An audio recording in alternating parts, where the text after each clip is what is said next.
Ouais, c'est Frangis. Bon, je vais pas tarder la vidéo, mais aujourd'hui on va parler des dessins animés. Cet univers incroyable qui a bercé notre enfance à travers les personnages, tous différents les uns les autres. Cet univers qui nous permettait aussi d'oublier le monde réel. Bon, je veux pas mentir, aujourd'hui encore je regarde des dessins animés. Bon, cesse de blablaterie, maintenant on va passer au vif du sujet. Oh mince! Tu te souviens tous les week-ends, à 6h du matin, il y avait qui te réveillait sur la chaîne Nickelodeon Junior? Dora l'exploratrice. Tu viens explorer avec moi? Vite! Let's go! Come on! Génial!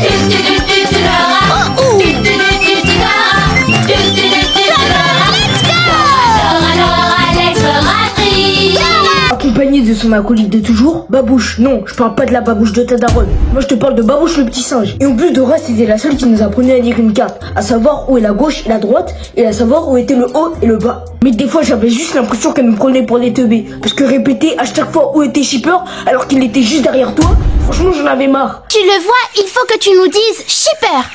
Shipper. Qu'est-ce que tu dis? J'ai dit Shipper.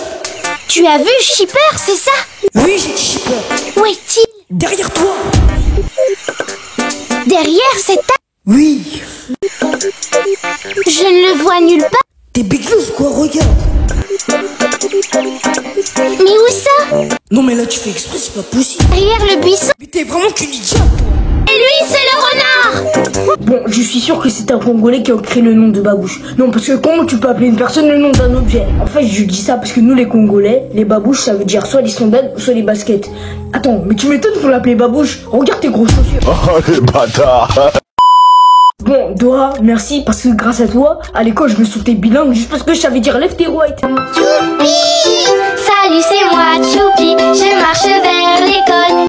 Bon, sur France 3, tous les après-midi, avec qui?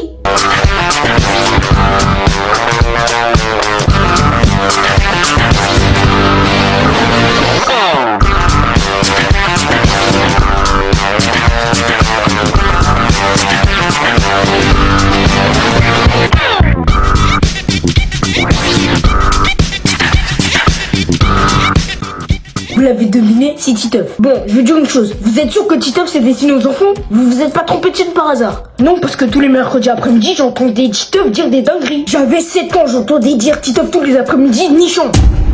Est-ce que c'est normal? En plus de ça, c'est pas tout, il disait beaucoup de dingueries aussi. Nichon, sexuel, homosexuel, pauvre slip, spermatozoïde et surtout comment faire un bébé. Je rappelle, j'avais 7 ans. Et en plus, lui et ses potes, il n'y en avait pas un pour attraper l'autre. Ils étaient tous plus cons les uns les autres. Manu, son meilleur pote. Plutôt suivi, oui, il accompagnait Titeuf dans tous ses délires plus cons que les uns les autres. Ah lui et l'autre là, Jean-Claude là, tout ce qu'il savait faire avec ses appareils dentaires, c'était potionner comme un bourrin sur les autres. Et se battre et se disputer avec Titeuf. Hugo, ce gros porc, lui, son boulot, c'était d'aider ses potes dans les relations amoureuses. Alors que lui-même, il gérait aucune meuf. Et enseigner l'éducation sexuelle parce que selon lui, il était assez viril et assez qualifié pour parler de ça à son âge. Et surtout, tout ce qu'il savait faire, c'était bouffer des chocomiam à longueur de journée. Bah, vomito, bah, j'ai vraiment besoin de l'expliquer? Bah, il vomit. Et en plus de ça, il a vraiment le stéréotype. À ce moment-là, je parle de François et ça a été coupé au montage. Du binoclard parfait, lunettes bien rondes, jeans serrés, chaussures en bois. Mais vraiment un jean skinny bien serré et des chaussures bien en bois. Et en plus de ça, c'est un grand scientifique et un grand intellectuel de l'astronomie. Bon Nadia, passons à ton cas. T'es la plus grosse BDH que j'ai jamais connue. Elle a voulu être littéralement la fille la plus belle de l'école. Et en plus, elle a réussi son coup. Tous les garçons, ils sont tous tombés amoureux d'elle, sans exception. Sa grosse tête, on dirait un vendredi 13. Sa longue bouche, on dirait un aspirateur. Carrément, elle a fait une liste pour désigner qui était le plus beau garçon de l'école, comme si elle, c'était Beyoncé. Mais quel culot. Et en plus, Titeuf, c'était 9ème de la liste. Non, franchement, ça se fait pas. Bon, en même temps, je la comprends. Tu vas pas te marier avec un mec qui a une mèche aussi longue qu'un stylo à plume. Mais des fois, je la comprends pas. Titeuf lui offre des cadeaux H24. Et tout le temps que tu sois avec elle, et elle, tout ce qu'elle lui offre, c'est des gifles. Nadia, je sais pas ce qu'elle a avec Titeuf, mais à chaque fois que Titeuf va lui parler, il retourne toujours avec sa main comme marque de gifle. Voici un best-of des gifles de Nadia pour Titeuf. Baby, you got something in your nose. Sniffing that K, did you feel the hole? Hope you find peace for yourself. No. Mais moi, depuis, j'aurais bien tarté Nadia bien comme il faut. Titeuf, depuis, t'es coincé dans la friendzone avec Nadia, et maintenant, tu veux te taper Ramatou. Elle fait deux têtes de plus que toi, réfléchis un peu. C'est comme si je me mettais avec une femme de 1m90 et que moi je faisais 1m50. Mais Titeuf, c'est pas un peu de la polygamie ce que tu fais là? Parce que être amoureux de deux filles en même temps. Bon, dernier cas sur Titeuf. On va parler de sa soeur là, comment ça s'appelle déjà? Zizi. Mais comment tu peux appeler ton enfant comme ça? Genre ses parents ils se sont dit avant sa naissance, on va appeler notre enfant Zizi. Tiens, y a pas un problème. Genre ses parents ils se sont pas dit y aura pas de problème à l'école avec ça. Mais c'est des gamins à l'école, bien sûr qu'ils te riront au nez à chaque fois qu'ils prononceront le nom de Zizi.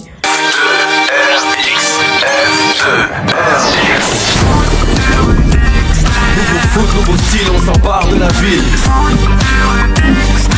Maintenant, on va parler d'un dessin animé de football très connu qui a impacté plusieurs générations et qui continue d'ailleurs d'impacter les générations à travers le générique et sa culture foot. Ce dessin animé a rendu le football encore plus populaire qu'il n'était avant, qui passait sur la 18 et sur la 3. Je veux bien sûr parler de l'un des meilleurs dessins animés selon moi, Foot de rue. Veste et de buisson déferle un flot de pression. Chaque partie porte son lot de frissons. Partage, fair play, Foot de rue. tous parés pour la compétition, symbole d'une génération. Ce qui nous lie, plaisir et passion, amitié, respect. Foot de rue. Entre quatre vestes et de buisson déferle. Bon, déjà, si tu n'as jamais regardé Foot de rue, sache que tu as gâché ton enfance. Non, mais je veux rien savoir. Moi, je passais mes meilleurs moments à chaque fois que ça passait à la télé et j'étais trop heureux. L'Institut Rifleur, c'était clairement le meilleur internat. On suivait les aventures de Tag, alias Sébastien, de Gabriel et les frères Techno. Et Héloïse, tous fans de foot, s'amusaient à jouer au foot, bien sûr, et partaient à l'usine de sardines pour jouer au foot de rue. Bon, déjà, Tag, c'était l'un des plus gros insensibles que j'ai jamais vu, je veux rien savoir.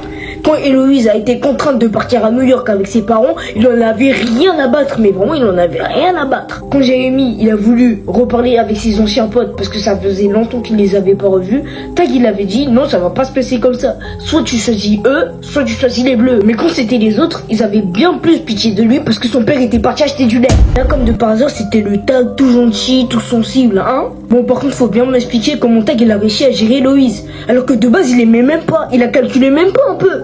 Tag c'est un garçon princesse de base. Est-ce que je suis un garçon princesse? C'est la même qui m'a donné.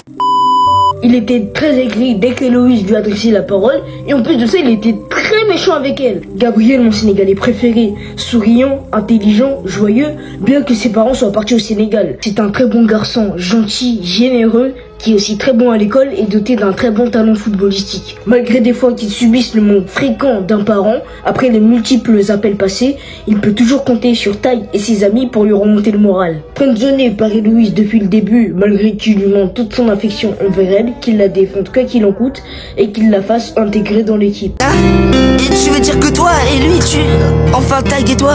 Ah non, tu sais, il m'aime pas beaucoup, lui, hein, je sais bien. Mais toi, tu es mon ami. Voilà ce que c'est que la friendzone. Ce qui montre encore que certaines filles sont plus attirées par les Dark Sasuke bien écrits qui ne se soucient même pas d'elles, au lieu d'être attirées par des mecs qui se soucient d'elles et qui sont pas aigris. Héloïse, fille du très riche maire de Port-Marie, est d'une mère bien fraîche. Sa mamie, bah j'attends toujours qu'elle place un mot ou une phrase. J'attends. Toujours pas. Éperdument amoureux de Tag. Mais bon sang, mais comment t'as pu tomber amoureux de Tag? Tu vois bien que depuis le début, il s'en fout de toi. Et en plus, toi, tu le dragues, t'as vraiment rien compris. Lui, Gabriel, il t'aimait vraiment.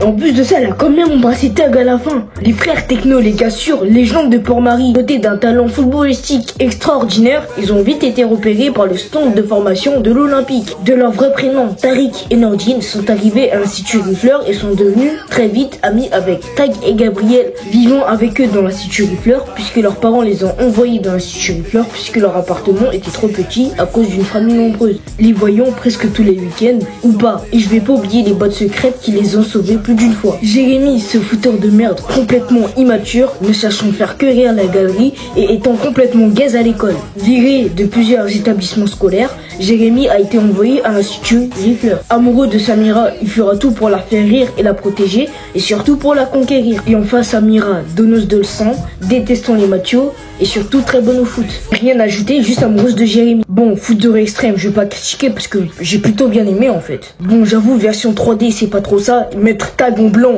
aussi bizarre. Bon, par contre, il n'arrivera jamais à la cheville de foot de rue.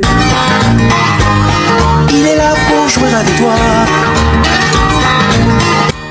Bon, passons au dessin animé suivant qui passait sur Gulli, parlons d'espionne. Vous l'avez deviné, Totally Spies.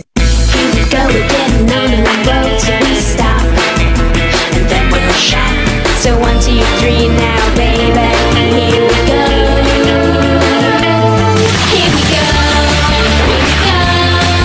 on a mission undercover and we're in control. Here we go,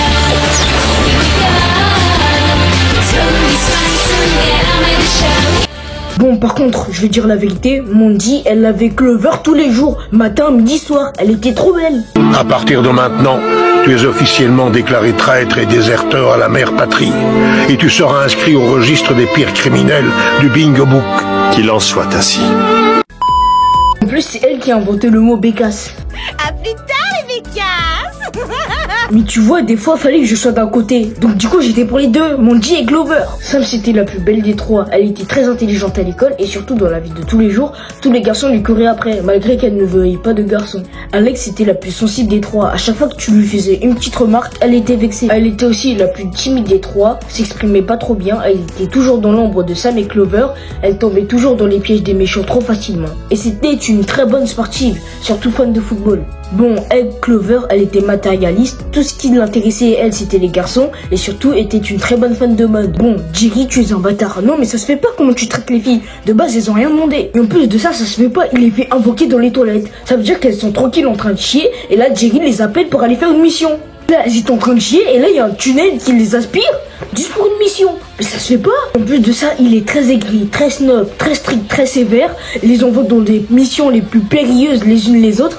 C'est des lycéennes. À 16h, au lieu de prendre le goûter, ils sont en train de sauver des gens. Est-ce que c'est normal? Mais Jerry, c'est quand même un bon. C'est comme un deuxième père pour eux. Il les surveille, il les protège et surtout s'assure de leur sécurité. Bon, qui n'a jamais rêvé d'avoir les gadgets des Totally Spies? Le set parachute, le code poudrier, le rouge à lèvres laser, le sèche-cheveux Tornado 9000 et le skateboard aérien réaction. J'en rêvais tellement que je croyais que je pouvais commander ça pour Noël. Et j'ai entendu dire qu'il y aura un nouveau Totally Spies en version 3D. Pourquoi vous voulez faire comme foot de rue? Laissez comme ça. Bon, on va passer au dernier dessin animé. Trois écureuils louches ont l'air d'en vouloir à ma vie. Faut pas que je fasse de vieux os si je veux rester dans la série. Ils ont des machins laser et des... Je te rappelle qu'on t'attendait minuit et que tu voulais pas te faire cramer par tes parents. Ah, tu commences à te remémorer le générique là. Corneille et Bernie. Voici mon histoire. L'histoire... Aïe, oui, Bernie, j'ai compris. L'histoire de Corneille et Bernie. Je parle, j'écris, je lis Shakespeare et je joue mode. Ouais, Corneille et Bernie. Et on parle du générique qui est littéralement une masterclass. C'est l'un des seuls génériques que je connais par cœur. Bon, Corneille et Bernie, c'est l'histoire d'un babysitter de chien qui va découvrir que son chien, il parle et en plus il a un QI de 250. Ils vont tout faire pour essayer de garder le secret, malgré qu'il va se passer de situations de plus en plus folles et malgré que les maîtres ne savent même pas que leur chien parle. D'ailleurs, les deux maîtres sont complètement cons puisqu'ils ont pas remarqué que leur chien était bizarre. Corneille, c'est le chien le plus intelligent qui existe. Crois-moi, j'aurais aimé avoir un Corneille chez moi. Il peut résoudre tout type de problèmes. Ah non, il perd pas de temps. Il résout déjà tous les problèmes de son imbécile de maître. Aime beaucoup jouer du piano, aime beaucoup dire sa phrase culte, regarde bien mes babines et donner des leçons pour Bernie. Et aussi aimerait voir ses maîtres plus souvent. Bah Bernie, lui, il est complètement stupide, se met dans des bourbiers pas possibles, il se fait recaler par toutes les meufs du lycée puisque personne ne l'aime. Et il est un babysitter complètement stupide et irresponsable. Carrément, c'est Corneille qui le surveille. Il a un rival qui est riche, populaire, musclé et qui plaît à toutes les filles. Bah c'est son exact opposé quoi. Malgré ça, ce sont des meilleurs amis et tiennent une amitié forte. Et c'est ça qui rend le dessin animé encore meilleur qu'il l'est. Bon, c'est la fin de cette vidéo. Dites-moi en commentaire quel est votre dessin animé préféré. Si tu as aimé cette vidéo, abonne-toi, active la cloche de notification, lâche un like, ça fait toujours plaisir. Et sinon, bah, c'était Prangis et à la prochaine pour une nouvelle vidéo.